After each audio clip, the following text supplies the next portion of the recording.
네, 문재인 대통령이 부동산 시장을 상시로 감독할 감독기구 설치를 제안을 하고 1주택자에 대한 추가 세금 경감 방안을 검토를 하겠다고 밝혔습니다.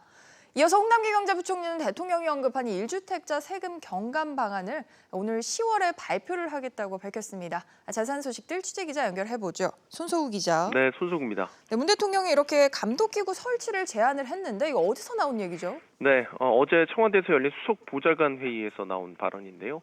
문 대통령은 주택을 시장에만 맡겨두지 않고 세제를 강화해 정부가 적극적으로 개입하는 것은 전 세계 일반적 현상이라며 부동산 대책의 실효성을 위해 필요할 시에는 부동산 시장 감독기구 설치를 검토하겠다고 밝혔습니다.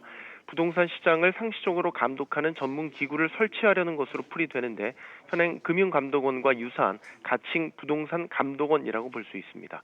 하지만 개인 간 거래가 중심인 부동산 시장을 감독하는 기구가 세계 유례가 없다는 점에서 지나친 시장 개입이라는 논란이 불가피해 보입니다.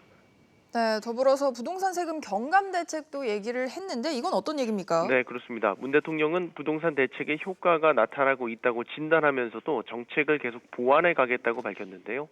그러면서 중저가 1주택 보유자에 대한 추가 세금 경감 대책을 검토하겠다고 밝혔습니다.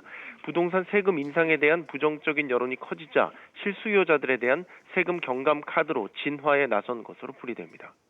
네, 이렇게 대통령 발언과 스텝을 맞춰서 홍부총리도 관련해서 구체적인 계획을 좀 내놓지 않았습니까? 네, 홍남기 경제부총리 겸 기획재정부 장관은 실거주 목적의 1가구 1주택자를 보호하기 위해 10월에 중저가 주택 재산세율 인하 방안을 발표할 예정이라고 밝혔습니다.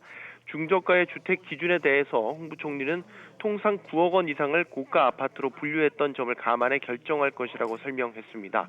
6억 원 이하가 유력하다는 관측이 나오고 있습니다. 부동산 시장 감시 기구에 대해서는 정부 내부적으로 부동산 시장 교란 행위에 대한 감독 행위의 필요성에 대해 의견 제기가 있었다며 문제 제기 초기 단계여서 여러 가지를 짚어보고 결과를 공개하겠다고 답했습니다. SBS CNBC 손석구입니다.